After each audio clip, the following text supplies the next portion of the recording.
तो स्टार्ट करते हैं। सबसे पहली और इम्पोर्टेंट चीज है कि परचेज परचेज टूल का ऑटोमेशन क्या है, परचेज को हम कैसे ऑटोमेट कर सकते हैं। इस ऑटोमेट करने में हमें इम्पोर्टेंट चीज ये देखनी होगी कि परचेज जो है वो लिंक किस किस चीज से होती है।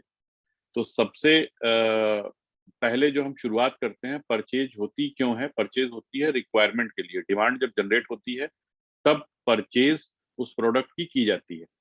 तो इस स्टेप में क्या होता है कि हमारे पास एक ऐसा प्रोसेस होना चाहिए जिसमें कि हमारे एम्प्लॉइज जो हैं वो अपनी डिमांड को रख सकें। एक पर्टिकुलर पोर्शन ऐसा होना चाहिए जहां पे डिमांड को रख सकें, और उस डिमांड को एग्जीक्यूट करने, मींस ये एक इनपुट है जहां से कि हमें सोर्स मिल रहा है कि हमें क्या मंगाना है। फिर उसको प्रोसेस करने के लिए एक सिस्टम होना चाहिए जहां पे कि हम किसको कॉल करें, किस तरीके से प्राइजेस को लें, फिर किस तरीके से हम ऑर्डर करें, परचेज अपना किस तरीके से प्लेस करें। परचेज ऑर्डर प्लेस होने के बाद उस ऑर्डर को ट्रैक कैसे करें। उस ट्रैकिंग एक बड़ा इंपॉर्टेंट पोर्शन है इसमें, कि आपके गोडाउन तक वो रीच कर पाया प्रोडक्ट, वहां तक की ट्रैकिंग। ट्रैकिंग होने के प्रोसेस से आपके एम्प्लॉइज को भी वो इन्फॉर्मेशन रहनी चाहिए कि उन्होंने जो चीज मंगाई थी वो चीज आ रही है कि नहीं आ रही है और कब तक पहुंच रही है। फिर उसकी अगर परचेज आपके स्टॉक में वो इन हो गया, उसकी परचेज प्रोडक्ट की चढ़ गई, तो वो इंफॉर्मेशन आनी चाहिए कि वो प्रोडक्ट परचेज हो गया। आफ्टर दैट इंपॉर्टेंट होता है कि अगर उसको खरीदने में कोई ऐसा कोई प्रोग्राम या क्लेम या कोई बैकएंड है जो आपको फ्यूचर में मिलना है, तो उसकी ट्रैकिंग करना। तो ये जो सारे सेक्शन हैं, ये सेक्शंस परचेज के अंतर्गत हैं, और इन सारे सेक्शंस को लेके हम डिफरेंट डिफरेंट टूल्स पे वर्क कर रहे हैं। तो सबसे पहले पहला जो सेक्शन है वो हम स्टार्ट करते हैं। वो सेक्शन है जहाँ पे कि हम अ, जहाँ पे कि हम डिफाइन करेंगे कि कैसे डिमांड को आने के बाद कैसे हम उस डिमांड को प्रॉपर तरीके से एग्जीक्यूट कर सकते हैं। तो इसके लिए सबसे पहली चीज, हमारी एक पर्टिकुलर शीट है। इस शीट में स्टॉक रिक्वेस्ट है। ये स्टॉक रिक्वेस्ट करके एक शीट है। इस रिक्वेस्ट शीट में हमारे जो सेल्स पर्सन है वो अपनी एक रिक्वेस्ट डालेंगे कि हमें प्रोडक्ट को जो है वो ये प्रोडक्ट चाहिए। तो उसके लिए सारे लोगों के पास एक फॉर्म होना चाहिए। वो फॉर्म लोगों के पास शेयर कर दिया जाएगा। तो उस फॉर्म में क्या क्या इंफॉर्मेशन होगी जो उनको फिल करनी होगी, जिसको भी कोई रिक्वेस्ट डालनी है। तो बहुत सिंपल सा छोटा सा फॉर्म होता है इसके लिए, जिस फॉर्म में किस दिन वो रिक्वेस्ट डाल रहा है, कौन सा पर्सन है आपकी ऑर्गेनाइजेशन का जो वो रिक्वेस्ट डाल रहा है, आइटम का नेम या नंबर। तो क्या नाम है उस आइटम का और उसका आइटम नंबर क्या है, क्योंकि वो ऑलरेडी जब डिमांड डाल रहा होगा तो दो चीजें हो सकती हैं, या तो स्टॉक हमारे गोडाउन में हो तो उसका आइटम नंबर उसे पता होगा, और अगर नहीं है तो उसका नाम। मॉडल कॉन्फ़िगरेशन एक साथ एक ही सेक्शन में डाल सकता है कि क्या डिटेल है, कौन सा कॉन्फ़िगरेशन चाहिए या कौन सा मॉडल नंबर रिक्वायर्ड है, कितनी क्वांटिटी उसको चाहिए, और अर्जेंसी का लेवल मतलब उसे इमीडिएट चाहिए या स्टॉक करने के लिए चाहिए, मीडियम अर्जेंसी है, हाई इमरजेंसी है मीन्स आज के आज चाहिए, या लो इमरजेंसी है कि स्टॉक मंगा के रख लीजिए 5 से 6 दिन में जरूरत पड़ सकती है। और कोई स्पेशल रिमार्क अगर उसको मेंशन करना हो, तो ये वो जो जो भी बंदा जो एम्प्लॉई इस चीज को भरेगा वो इस सेक्शन में ऑटोमेटिक वो जो रिस्पॉन्स है वो यहाँ पे आया करेगा हमारे जो परचेज मैनेजर है उनके पास। इस पर्टिकुलर शीट में यहाँ से यहाँ तक हमारे परचेज मैनेजर को कुछ भी भरने की जरूरत नहीं है। ये डेटा ऑटोमेटिकली आएगा जिससे उसको पता चलेगा किस चीज की रिक्वायरमेंट आई है। सो आफ्टर दैट उसका क्या काम है, वो इस ब्लू के सेक्शन को केवल फिल करेगा जहां पे ऑर्डर को एक्सेप्ट करना। अगर उसे लगता है कि ये प्रोडक्ट को मंगाया जा सकता है या इस प्रोडक्ट की नेसेसिटी है, जरूरत है, तो वो ऑर्डर को एक्सेप्ट कर लेगा। अगर उसको लगता है नहीं ये अवेलेबल नहीं है, अब ये ऑब्सोलीट हो गया प्रोडक्ट, या हम इस प्रोडक्ट को नहीं मंगा सकते, तो उस ऑर्डर को रिजेक्ट कर देगा। अगर उसने ऑर्डर को एक्सेप्ट कर लिया तब वो ऑर्डर को मंगाने की प्रक्रिया को शुरू करेगा, और मंगाने की प्रक्रिया के बाद जब वो अपना परचेज दे देगा और वो प्रोसेसिंग कंप्लीट हो जाएगी और वो प्रोडक्ट इन ट्रांजिट हो जाएगा, तब फर्स्ट स्टेज में जब वो एक्सेप्ट करेगा ऑर्डर और उसके बाद चेक करेगा कि वो availability price and everything okay है, तो वहां पे वो वर्किंग की स्टेज डाल सकता है कि मतलब हम इस पे वर्क कर रहे हैं। तो मतलब पहला स्टेज क्या है कि कोई भी ऑर्डर आते ही सबसे पहला काम एक्सेप्ट करना, कि हमने एक्सेप्ट किया, हम इस चीज को मंगाने में एबल हो पाएंगे। उसके बाद वर्किंग का टाइमिंग क्या डालना चाहिए? कई बार कई प्रोडक्ट को मंगाने में टाइम लग जाता है, सुबह का कंफर्मेशन हो जाता है लेकिन ऑर्डर शाम को ही लगता है, मटेरियल डिस्पैच शाम को ही होता है। तो इस दौरान वो अपने स्टेटस को लगा सकता है working. It's like a Facebook status कि आपका ये ऑर्डर वर्किंग फेज में है और हम इस पे काम कर रहे हैं। जैसे ही ऑर्डर डन हो गया, ऑर्डर डन कब माना जाएगा? ऑर्डर फोन पे कर देने से ऑर्डर नहीं माना जाएगा। ऑर्डर के लिए एक पर्टिकुलर शीट बनाई गई है। जब उस शीट को फिल कर लेगा हमारा परचेज मैनेजर, हो सकता है ऑर्डर उसने आज शाम को ही कर दिया हो, बट आज शाम को शीट को ना फिल कर पाया और कल सुबह आने के बाद फिल करे। तो जैसे ही वो उस शीट को फिल कर लेगा, जो कि बेसिकली परचेज ऑर्डर की शीट है, तो वहां पे वो ऑर्डर डन का रिमार्क यहाँ पे कर देगा, जिससे कि हमारे एम्प्लॉय को ये पता चल जाएगा कि इस चीज का ऑर्डर हो चुका है। अब इस चीज का ऑर्डर होने के बाद जैसे ही यहाँ पे वो ऑर्डर डन कर देगा, वहां पे वो शीट भर देगा, तो हमारे एम्प्लॉय के पास एक अलग से शीट शेयर की गई है जिसमें उसको दिखने लगेगा कि ये पर्टिकुलर ऑर्डर और कब ये आना है, एक्सपेक्टेड टाइम ऑफ अराइवल क्या है पर्टिकुलर इस ऑर्डर। और जब वो ऑर्डर कंप्लीट होने के फेज में होगा, मतलब ऑर्डर जब वो रिसीव्ड हो जाएगा इन हमारे गोडाउन, तो यहाँ पे वो स्टेटस को रिसीव कर देगा। बाई मिस्टेक यहाँ पे रिसीव नहीं दिख रहा है बट वो शो करेगा, तो यहाँ पे रिसीव्ड कर देगा, मतलब order complete, sorry received is a wrong word, complete. Complete का मतलब ये ऑर्डर एक्सिक्यूट हो गया और आ चुका है हमारे गोडाउन में अवेलेबल। तो this is the stage. Detail जब भी वो रिमार्क करना चाहे कुछ भी कि ये ऑर्डर तो डन हो गया है बट इसके एग्जीक्यूशन में ये कंडीशन है या प्राइस अप हो गई है या समथिंग, कुछ भी, तो कोई भी डिटेल वो अगर देना चाहता है रिगार्डिंग उस ऑर्डर के। या कई बार ऐसा होता है कि ऑर्डर तो लगाया आपने पर्टिकुलर एक कॉन्फ़िगरेशन का, लेकिन मंगाया जा रहा है उसके जगह पे उसी से सिमिलर कोई कॉन्फ़िगरेशन या कुछ उससे सिमिलर क्वांटिटी या चीज, तो उसके लिए एक डिटेल मैसेज वो यहाँ पे जरूर लिख देगा, सो दैट कि ये हमारे को शेयर हो सके प्राइस को। एक्सपेक्टेड डिलीवरी, यहाँ पे कैलेंडर है, टाइप करने की जरूरत नहीं है। एक्सपेक्टेड डिलीवरी की क्या डेट है, ऑर्डर डन होने के बाद उसे पता होगा तो वो यहाँ पे डाल सकता है। कोई रिमार्क है तो ये मेंशन कर सकता है। ये फर्स्ट फेज है जहाँ पे कि ऑर्डर का एग्जीक्यूशन होने और ऑर्डर की रिक्वायरमेंट आने के आगे के प्रोसीजर हैं ये। सो अगला सेक्शन क्या है? अगला सेक्शन है कि परचेज में जब कोई ऑर्डर आपके पास आता है या नहीं भी आता है, तो हमको अपना जो बैकएंड है कैसे मैनेज करना चाहिए, सिस्टमेटिक कैसे करना चाहिए परचेज को। उसके लिए हमारे पास तीन अलग अलग डिफरेंट शीट्स हैं। इन शीट्स का नाम है आइटम, वेंडर और अगेन आइटम। तो ये इन तीन शीट्स में क्या चीजें हैं, कैसे इनको हम प्रॉपर तरीके से मैनेज कर सकते हैं, और एक बार अगर इसको हमने फुलफिल कर लिया तो हमें शायद बार बार रिक्वायरमेंट नहीं होगी इसको फुलफिल करने की। तो सबसे पहले हम बात करते हैं आइटम सेटिंग। ये सबसे इंपॉर्टेंट शीट है। इसमें हमें कॉन्फ़िगर करना है हमारा ब्रांड। तो जो जो भी ब्रांड के नेम हैं उनको हम यहाँ पे मेंशन कर सकते हैं, ब्रांड के नेम।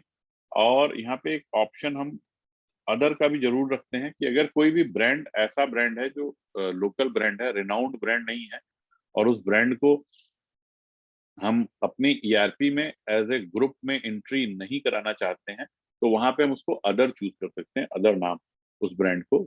एवरी ब्रांड का हम क्रिएशन नहीं कर सकते अपनी ईआरपी। कैटेगरी बेसिकली प्रोडक्ट होती है, कौन कौन से प्रोडक्ट में हम डील कर रहे हैं, तो ये लगभग फिक्स प्रोडक्ट होते हैं। और इन प्रोडक्ट के अलावा अगर कोई प्रोडक्ट हो तो हम उसको ऐड ऑन कर सकते हैं। तो हम जो है इस शीट को एक बार अगर हम बना देंगे एक बार, तो हमें दोबारा इस शीट पे जाना ही नहीं है। तो इधर इंपॉर्टेंट थिंग क्या है कि ये शीट्स, इनमें जो चीजें दिखाई जा रही हैं है तो ढेर सारी, बट वन टाइम क्रिएशन के बाद इसको फिर से टच नहीं करना है। सब ग्रुप हम ईआरपी में अपने जो सब ग्रुप्स यूज करते हैं वही यहाँ पे बनाए, क्योंकि अब ये सारा डेटा जो है यहीं से पुल हो रहा है और यहीं से सारी ग्रुप और ब्रांड जो है पुल होगा एवरी शीट पे। तो ये बहुत इंपॉर्टेंट है कि ये जो है करेक्ट होनी चाहिए, ये गलत नहीं होनी चाहिए।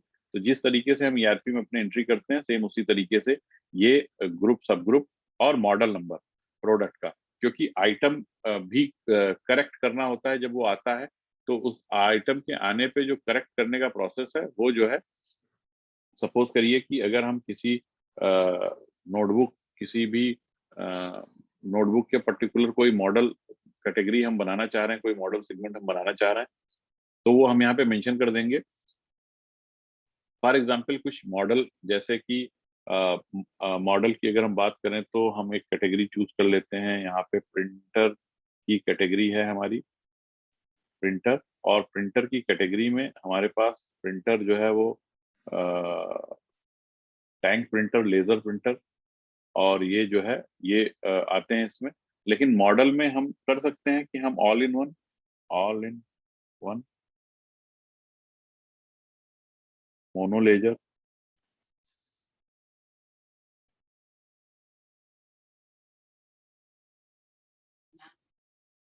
Ink jet, all in one.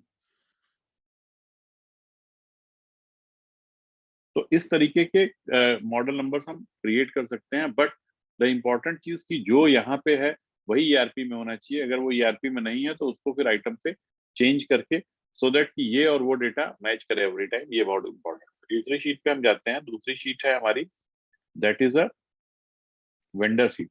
Vendor sheet बहुत इंपॉर्टेंट है। वेंडर का क्रिएशन, कोई भी वेंडर जिससे हम बात करते हैं उसके नाम की डिटेल, उसका वेंडर नंबर, अगर वो हमारी ईआरपी में है तो वहां से उसका वेंडर नंबर। तो वेंडर का स्टेट आप यहाँ पे मेंशन कर सकते हैं।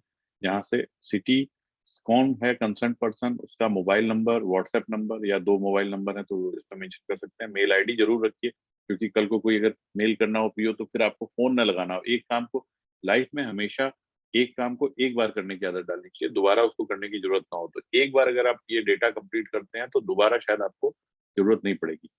कौन कौन से ब्रांड में वो डील करता है यहाँ पे जरूर लिखें, कॉमा करके, एवरी टाइम कॉमा करें। सिर्फ एक ही ब्रांड में कोई नहीं डील करता, 10 ब्रांड में डील करता है, तो आप उसको कॉमा करते हुए ब्रांड मेंशन करें और कौन कौन सा प्रोडक्ट। तो जैसे प्रोडक्ट में सॉफ्टवेयर जो है वो में डील करता है तो सॉफ्टवेयर आपने मेंशन किया, प्रिंटर में डील करता है तो कॉमा करके प्रिंटर किया। तो आप जितने भी प्रोडक्ट हो वो थ्रू कॉमा कॉमा उसको मेंशन कर सकते हैं।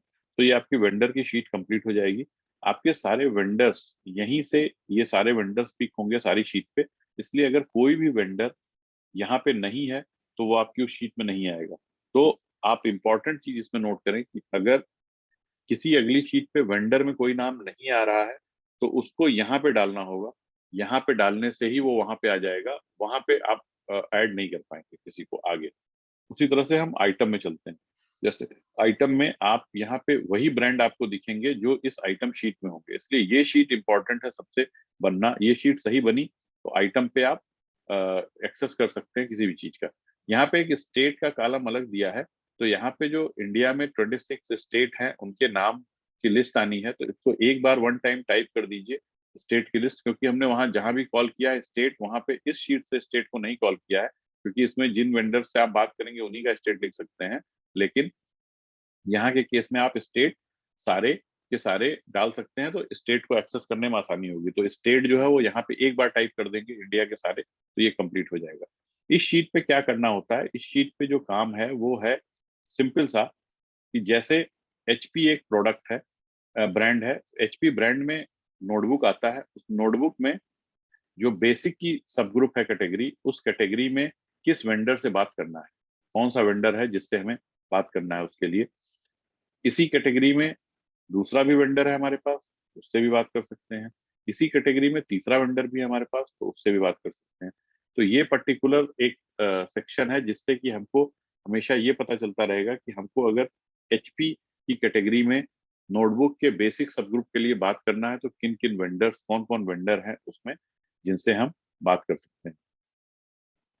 फिर आ गई इंपॉर्टेंट चीज, प्राइस का डेली अपडेट। अभी तक ये शीट में ऑटोमेशन लगा हुआ था, जिसमें कि आपको एचपी यूज करते ही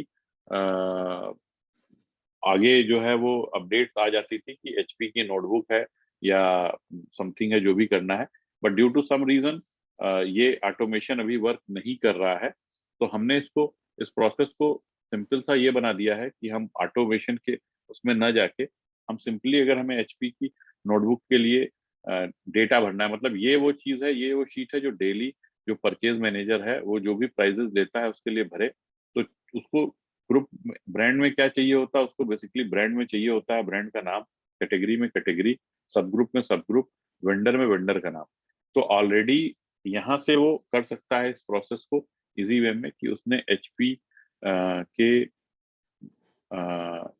नोटबुक की प्राइस ली और किसकी, बेसिक यूनिट की, और वेंडर यहाँ से उसने चूज कर लिया मियम कंप्यूटर। तो ये एक प्रोसेस है, आसानी से आप कर सकते हैं, फास्ट होगा। कैलेंडर से किस डेट में, हमने आज की डेट में बात की, और प्राइस हमने जो भी XYZ हमने एक प्राइस ली पर्टिकुलर इस प्रोडक्ट की, आइटम का नाम, मॉडल नंबर, कॉन्फ़िगरेशन, और कोई रिमार्क है तो वो डाल दिया। तो ये सेक्शन को थोड़ा सा आसान कर दिया है। इस सेक्शन को फिल करना है डेली बेसिस पे। जब भी आप कोई प्राइस देते हैं, आपने किसी प्रिंटर की प्राइस ली तो आपने उसमें चूज किया सबसे पहले कि हमने किस ब्रांड के लिए बात की है। हमने आज बात की है सपोज करिए एप्सन के लिए, एप्सन का बात जो की है किस चीज की, प्रिंटर की, प्रिंटर में कौन सा प्रिंटर है, तो AIO है। तो हमने यहाँ पे प्रिंटर में हमने अभी प्रिंटर का ऑप्शन नहीं आ रहा हमारे पास इसमें, क्योंकि टैंक प्रिंटर आ रहा है। ओके, टैंक प्रिंटर मान लीजिए हमने एक अपने वेंडर है फोटो केयर, उनसे बात किया और यहाँ पे हमने डेट डाला आज की डेट में, और हमने एक अमाउंट डाला कि सपोज करिए हमें इस प्रिंटर की प्राइस मिली, और आइटम या मॉडल नंबर जो भी था वो हमने मेंशन किया, और कॉन्फ़िगरेशन क्या था, रिमार्क डाला, तो ये कंप्लीट हो गया। तो ये एक इजी प्रोसेस है। इस प्रोसेस से ये शीट जितनी ज्यादा फिलअप रहेगी उतना मजा आएगा आपको एक्सेस करने में। कोई भी नई चीज आपको प्राइस मिलती है दिन भर में, वो इस शीट पे जरूर आ जाए। तीसरा जो सेक्शन है, इसी का जो एक सेक्शन है वो रिपोर्ट का सेक्शन है। ये सारी चीजें एक बार भरनी है, आइटम सेटिंग एक बार आपको करनी है, वेंडर एक बार बनाना है। ये जो प्रोसेस है, बेसिकली ये प्रोसेस ऑटोमेशन के लिए था, ये आप न भी करना चाहें तो चल सकता है, लेकिन यहाँ पे कर किए रहने से एक बार आपको ये क्लियर रहता है कि कौन सा प्रोडक्ट कहाँ से मंगाया जा सकता है। That's for your easiness. But ये बड़ा इंपॉर्टेंट शीट है, ये शीट का फिलअप जो है वो होना चाहिए रेगुलर बेसिस पे। अब इसकी रिपोर्ट को कैसे एक्सेस कर सकते हैं, देखिए बहुत ही बढ़िया सी ये रिपोर्ट बनी है। यहाँ पे डेट रेंज 1, डेट रेंज 2 का एक ऑप्शन। तो डेट रेंज 1, डेट रेंज 2 का क्या मतलब है, सपोज करिए मुझे याद है कि मैंने अप्रैल में 1 से 15 के बीच में मैं इन 10 प्रोडक्ट के रेट लेता हूँ। तो आपने चूज किया 1 और यहाँ पे चूज किया आपने 5। आप देखोगे तो 1 से 5 के बीच में आपने सिर्फ ये एक प्रोडक्ट की प्राइस ली है, जिससे भी ली। अब यहाँ पे हमने चूज कर दिया 8, तो देखिए 8 तक आपने 2 प्रोडक्ट की प्राइस दी है। हमने 10 कर दिया तो 10 में इतने प्रोडक्ट की प्राइस दी है। अब यहाँ पे इस कॉलम में हम by default every time by default में पे फिल्टर लगा देते हैं। तो हम इस फिल्टर को कैसे यूज कर सकते हैं कि हमने यहाँ डेट रेंज सिलेक्ट किया 1 से 10।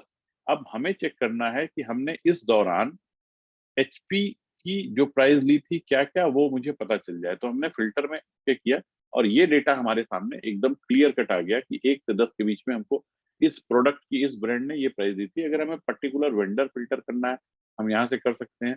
अगर हमें पर्टिकुलर कोई आइटम देखना है, जैसे हम यहाँ से इस फिल्टर को क्लियर कर देते हैं, हमें पर्टिकुलर सेलेक्ट ऑल कर दिया, हमें पर्टिकुलर ये देखना है कि हमारा पर्टिकुलर एक आइटम हमने यूएसबी हार्ड ड्राइव, तो यूएसबी हार्ड ड्राइव के लिए हमने प्राइस ली थी, वो कब ली थी।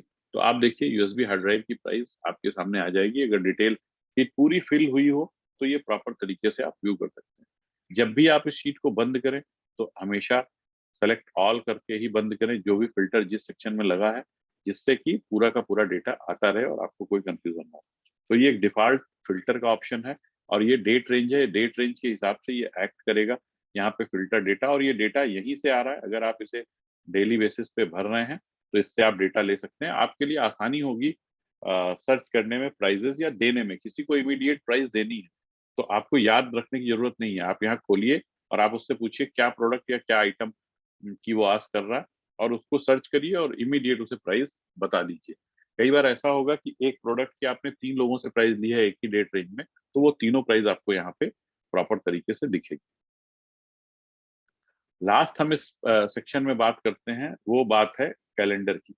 तो आप यहाँ पे एक कैलेंडर बना सकते हैं ये आपकी चॉइस है। आपके काम करने के तरीके को और आसान करेगा ये कैलेंडर। ये कैलेंडर क्या करेगा बेसिकली ये कैलेंडर क्या करेगा, ये कैलेंडर जो है वो आपको ये कैलेंडर क्या करेगा कि आपने अपनी एक हैबिट बना ली है, हैबिट कैलेंडर, कि मुझे मॉनिटर की प्राइस हर महीने की 1 तारीख को, 5 तारीख को, 10 तारीख को लेनी। या हम सपोज करिए करते हैं मॉनिटर की प्राइस 1 तारीख को, 10 तारीख को और 25 तारीख को लेनी। हमने दूसरा एक प्रोडक्ट चूज किया, HDD हार्ड डिस्क की प्राइस हर महीने की हमको 2 तारीख को, 10 तारीख को, 10 तारीख को और हर महीने की हमको 25 तारीख को लेनी है, फॉर एग्जाम्पल। तो ये आपने इस तरीके से हर प्रोडक्ट, यहाँ पे आपकी सारी कैटेगरी की लिस्टिंग आ रही है, आपने बना लिया कि मैं इस डेट को लूंगा। आपको क्या करना है, आपको उसके बाद भूल जाना है, सो जाना है। आपको आप 1 तारीख को आए तो 1 तारीख को एक बार ये शीट जरूर खोलें, और आपको क्या करना है, यहाँ पे क्लियर किया आपने, 1 तारीख का फिल्टर लगाया और छोड़ दिया। अब आप देखिए, आपको ये शीट रिमाइंड कराएगी कि सर आपको आज मॉनिटर और SSD की प्राइस दे। अब उसके लिए आप क्या करेंगे, उसके लिए सिंपल सा आप ये खोलेंगे और यहाँ पे आप जिन जिन भी मॉनिटर और SSD की प्राइस लेना चाहते हैं उन डेटा को खटाखट खटाखट फिल करेंगे और यहाँ पे डेट आज की चूज कर देंगे। इसके बाद आप फोन लगाएंगे वेंडर को और आप प्राइस पूछते जाएंगे और इसमें फिल करते जाएंगे उसकी प्राइस, जो भी प्राइस आपको अपडेट मिलती है, आपका काम खत्म। ये अगर प्रोसेस को आपने अडाप्ट कर लिया तो it's take a 15 minute daily to fill. Daily में आपको पता होगा कि आज मुझे इस 5 चीज की प्राइस, आज ये तो एवरीडे 5 से 10 प्रोडक्ट को चूज किए रहिए जिसकी प्राइस लेनी है, और वो एवरी डे आप फिल किए रहिए। तो मतलब एक बार आपने अगर 1 तारीख को मॉनिटर की प्राइस ले ली है, अब देखिए दोबारा मान लीजिए मॉनिटर में हमने फिर डाला था 10, तो जब मैं दोबारा इसको 10 तारीख करूंगा, 10th की डेट करूंगा, तो देखिए 10th में फिर मुझे एक बार मॉनिटर आ रहा है, HDD और SSD। तो मैं दोबारा फिर 10 को मॉनिटर की प्राइस लूंगा जिस वेंडर से ली थी और उसे नोट कर दूंगा, तो मुझे पता चलेगा कि इसका फ्लो क्या आ रहा है, मॉनिटर क्या महीने में एक बार चेंज होता है या नहीं होता है। अगर अगले टाइम मुझे लगा कि मॉनिटर की प्राइस महीने में एक बार लेने की जरूरत है, तो मैं महीने की एक डेट ही डालूंगा, इसमें आगे चेंज कर दूंगा, एडिट कर दूंगा, जिससे मैं एक ही बार लूँ। आफ्टर 2 या 3 मंथ क्या होगा कि मुझे पता होगा कि कौन से प्रोडक्ट की महीने में 2 बार प्राइस लेनी चाहिए, कौन से की 3 महीने, और हर मेरी पूरी वो कंप्लीट प्राइस लिस्ट एकदम से अपडेटेड रहेगी। किसी भी टाइम किसी को भी प्राइस देनी हो तो मैं विथ फिंगर टिप अपनी मोबाइल को भी खोल के मैं शीट को एक्सेस कर सकता हूँ और दे सकता हूँ। तो दैट ऑल अबाउट आइटम की सेटिंग इंपॉर्टेंट है, ये इसके हिसाब से बननी चाहिए। स्टॉक रिक्वेस्ट आपके पास आएगी पर्टिकुलर फॉर्म से, आपको केवल स्टेटस अपडेट करना है स्टॉक रिकॉर्ड का। वेंडर वन टाइम बनाने का काम है, आइटम को वेंडर के साथ लिंक करना। ये बेसिकली आइटम को वेंडर के साथ लिंक किया गया है इस चीज में, जिससे पता रहे कि आज मुझे अगर कोई प्रोडक्ट बाई करना है, माइक्रोसॉफ्ट बाई करना है, तो वो कहाँ से बाई करना है, मुझे माइक्रोसॉफ्ट का MS ऑफिस बाई करना है तो कहाँ से बाई करना है, तो वो हमें पता रहेगा। तो हम क्या है, आसानी से जब ये शीट को खोलेंगे तो हम उन्हीं उन्हीं वेंडर को कॉल कर सकते हैं। कैलेंडर अपना बना लिया महीने की हर तारीख का, और रिपोर्ट से हम किसी को भी प्राइस देने में आसानी से दे पाने में एबल हो सकते हैं और कर सकते हैं।